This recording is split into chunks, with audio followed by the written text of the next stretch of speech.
stop scrolling. I need you to look at this. A mushroom is bleeding on camera right now, and nobody in the comments believes it's not edited. That red liquid is real. The mushroom is real. And what's actually causing it, that's where things get genuinely unsettling. Because this isn't just a weird-looking fungus. This thing has a defense system, a chemical weapons lab, and a biological trick so strange that researchers are actively studying it for use in human medicine. By the end of this video, you're going to look at the forest floor completely differently, and you might not want to touch anything growing on it.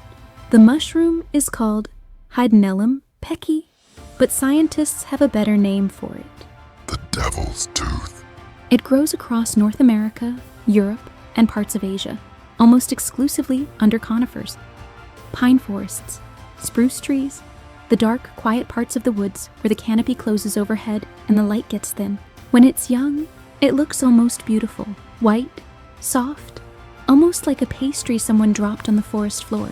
But it's not clean, and those red drops sitting on the surface aren't dew. Here's what you need to understand. This mushroom is actively pushing that liquid out. It's not leaking, it's secreting. There's a biological process happening underneath that surface, building pressure, forcing fluid through the pores.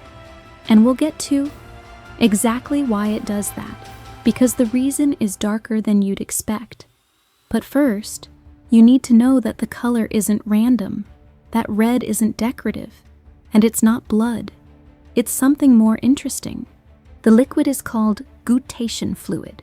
Most plants do a version of this. They push water out through their pores when root pressure builds up overnight. You've probably seen drops of water on grass in the morning that aren't dew. That's guttation.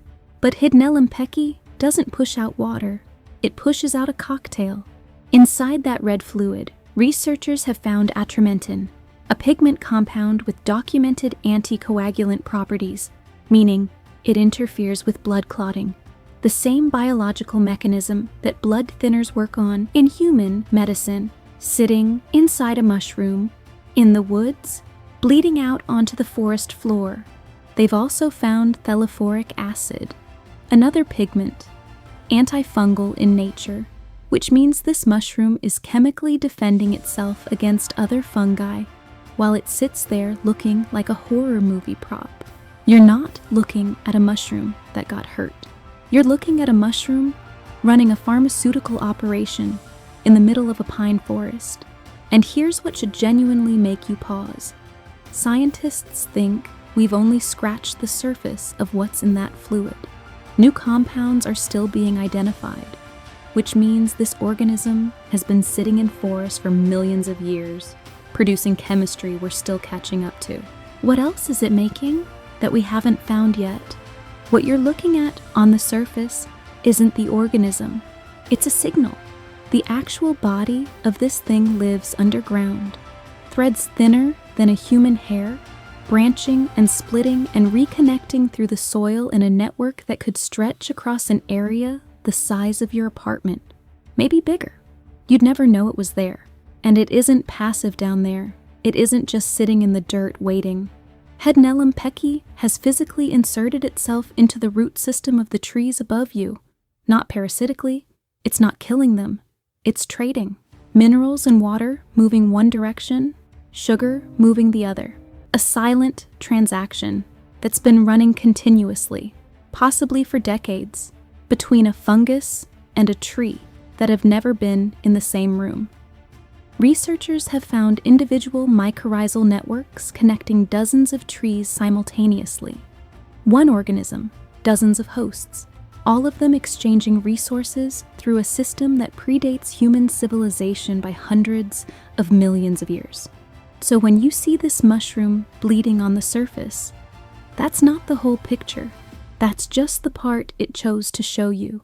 The rest of it is underneath you right now, listening in whatever way something without ears listens. And what's strange is that the trees don't fight it. They let it in. Every single time. There's a reason for that. And it connects directly to what's inside that red fluid. which is darker than anything this forest looks like it should be producing. Most videos about this mushroom stop at the blood. They show you the red, get the reaction, move on. But there's something field guides mention quietly, almost as a footnote, that deserves more attention. Hydnelempeki smells like strawberries, a bleeding, tooth-covered, chemically armed fungus that grows silently under dark pines, smells like fruit, sweet, almost inviting. Mycologists who've handled it in the field describe the scent as surprisingly pleasant. Some say it's faint, some say it hits you immediately, but it's there. Now, think about what that means from a biological standpoint. This mushroom looks threatening, it smells appealing, it produces compounds that interfere with blood chemistry, and it's networked underground with some of the oldest trees in the forest. You're not dealing with something simple. You're dealing with something layered, something that seems to have evolved contradictory signals on purpose, or at least, through millions of years of selective pressure, ended up with contradictory signals that somehow serve it. This is the part where it stops feeling like a nature documentary and starts feeling like something else. For something this chemically sophisticated, this ancient, this quietly embedded in an entire forest ecosystem, Hydnelempeki is incredibly fragile. Not physically. The mature fruiting body gets hard as cork, but the conditions it needs to exist at all, the specific soil chemistry, the particular tree roots, the decades of undisturbed forest floor, are narrow, dangerously narrow. Disturb the soil once, the mycelium tears. Change the soil acidity slightly, the chemical exchange with the roots breaks down. Remove the tree, the organism starves within a season. Populations across Europe have collapsed quietly over the last 40 years. Not dramatically, no headlines, just fewer and fewer of them appearing each season, in forests that look fine from the outside, until one year they simply don't come back. A chemical library that took millions of years to write, gone, because something changed in the dirt 3 inches below the surface, in a forest nobody was paying close attention to. Here's what should genuinely unsettle you about that. We don't know what we lost.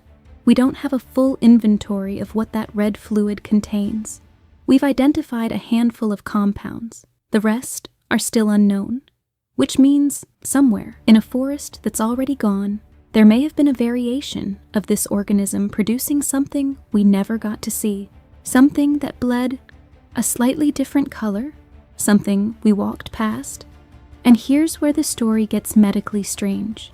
Because what we did manage to collect and study before those populations dropped, what researchers found in that fluid, that's the part nobody expected.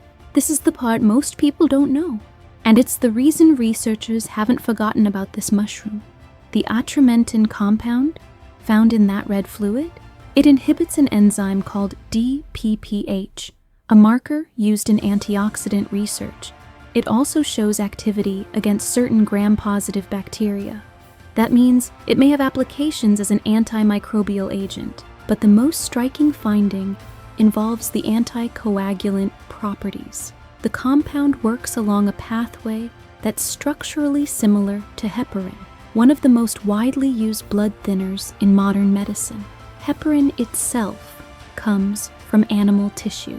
Finding a similar mechanism in a forest mushroom is not trivial.